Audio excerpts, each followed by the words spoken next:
These are the most bizarre and cruelest punishments of the ancient world.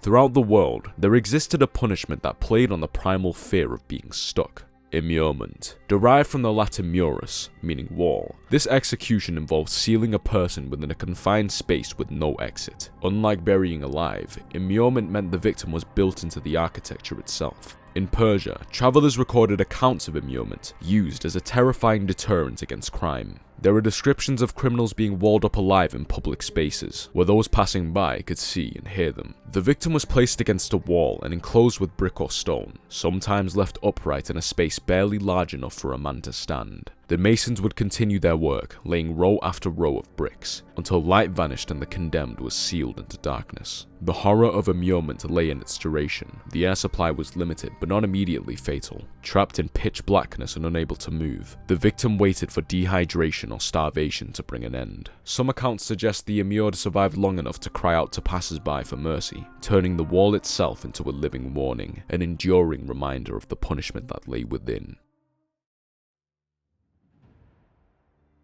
In the high society of Imperial Rome, Vedius Pollio was known for two things: his immense wealth and his cruelty. He was a friend of the Emperor Augustus, a man who lived in a sprawling villa equipped with every luxury, including a massive fish pond stocked with Moray Eels. The Moray Eel is an ancient marine predator, a powerful carnivorous fish with elongated jaws lined with sharp, recurved teeth, and a secondary pharyngeal jaw, used to drag flesh backward once seized. They are aggressive ambush hunters and scavengers, known to strike suddenly and clamp down with great force. Pollio kept hundreds of them, and he fed them on a diet that included human beings. If a slave angered Pollio, perhaps by breaking a crystal vase or spilling a tray of food, he would not be whipped. He would be thrown into the Moray Eel pool. The horror of this execution lies in the nature of the predator. Moray eels do not kill cleanly or instantly. They strike, bite, and tear, as the victim would be dragged under by panic, injury, and exhaustion, drowning while being torn by multiple biting jaws in a confined space filled with blood and churning bodies. The historian Seneca even tells us that Augustus was appalled by this. During a dinner party, a slave broke a cup and threw himself at the emperor's feet, begging to be executed by any method other than the Moray Eels. Augustus, in a rare moment of moral intervention, ordered all of Pollio's crystal cups smashed and the pool filled in. But to this day,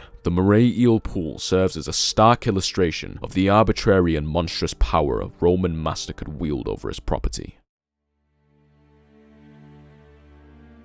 While the slave might find a watery grave in a private pool, there was a far more terrifying aquatic fate reserved for those who committed the ultimate crime. In Rome, the father, the paterfamilias, was the cornerstone of society. He held the power of life and death over his household. To kill one's father was more than just murder. It was an act of treason against the fundamental unit of the empire. It was parricide. For such a monstrous crime, the Romans devised the Poena Cullei, or the punishment of the sack. The logic behind this execution was symbolic. The parricide had contaminated the world with their deed. Therefore, they could not be allowed to touch the earth, breathe the air, or die by the purifying element of fire. They had to be contained. The condemned were first beaten with blood-colored rods, a ritual preparation that marked them as unclean. Then, they were sewn into a sturdy leather sack, but they were not alone. Into this claustrophobic darkness, the executioners introduced 4 live companions: a dog, a rooster, a viper, and an ape. Once the menagerie was sealed inside with the screaming victim, the sack was dragged by a black ox to the Tiber River or the sea, and thrown in. As the water seeped in and the sack began to sink, the animals, terrified and drowning, would lash out into the darkness. The victim would be bitten, clawed, and pecked in a frantic, tangled struggle for survival. The Poena Cullei denied the victim a grave. Their bones would wash away, trapped in leather, forever separated from the ancestors they had dishonored. Travel further east to the Empire of China, and there existed a punishment that sounds almost comical at first: execution by tickling, or more accurately, execution by the tongue of a goat. The victim was secured tightly to a wooden frame or stocks, their feet locked in place, and the soles exposed. The feet were then soaked in a solution of salt water. A goat was brought into the room. Goats have an insatiable craving for salt. They would begin to lick the soles of the victim's feet. At first, the sensation would be ticklish, perhaps even inducing laughter, but the tongue of a goat is not smooth.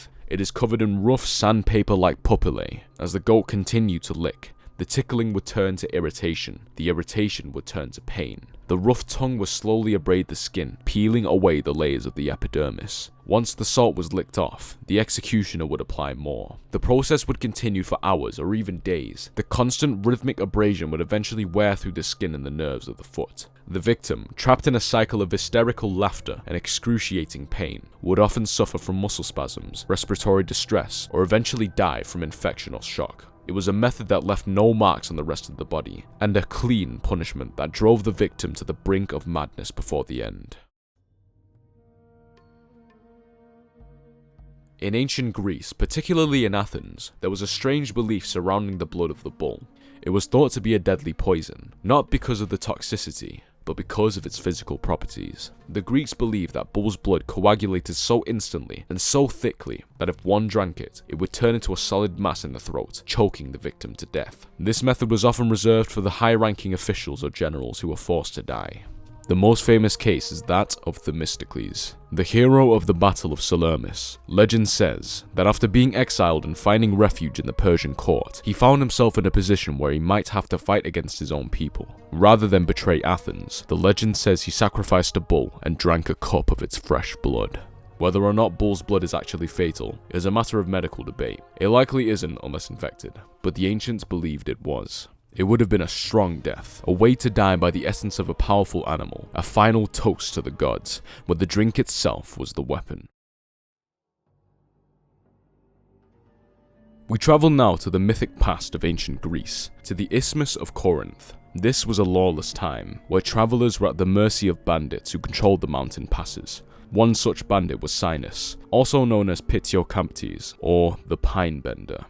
Sinus was a man of immense physical strength. When a traveler was captured, Sinus would find two tall, flexible pine trees growing near each other. He would bend the tops of the trees down until they touched the ground. The victim was then tied between the two trees. One arm was bound to the tip of the first pine, the other arm to the second pine. Sometimes the legs were used instead. The victim was left suspended for a moment, stretched taut between the bent wood. Then, Sinus would let go. The potential energy stored in the wood was released instantly. The trees would snap back to their upright position with violent force. The human body, unable to withstand the tension, was torn apart.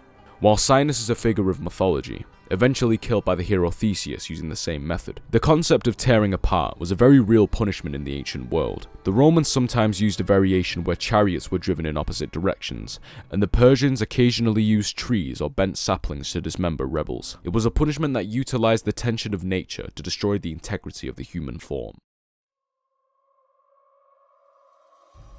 In South and Southeast Asia, the might of a ruler was often measured by his stables. Elephants were the tanks of the ancient world, symbols of royal power and divine favor. It is no surprise then that they were also employed as executioners. Execution by elephant, or Gunga Rao, became a common method of capital punishment in India, Sri Lanka and Thailand, persisting well into the medieval period. Unlike a lion or a bear, which kill by instinct and hunger, an elephant can be trained. Mahouts, the elephant handlers, taught these massive intelligent creatures to execute commands with chilling specificity. The condemned would be brought into an arena, where the elephant would be commanded to kill instantly or to torture. If the crime was severe, but the judge wished for a swift end, the elephant would simply step on the victim's head, crushing the skull instantly under thousands of pounds of pressure. It was quick, messy, and final.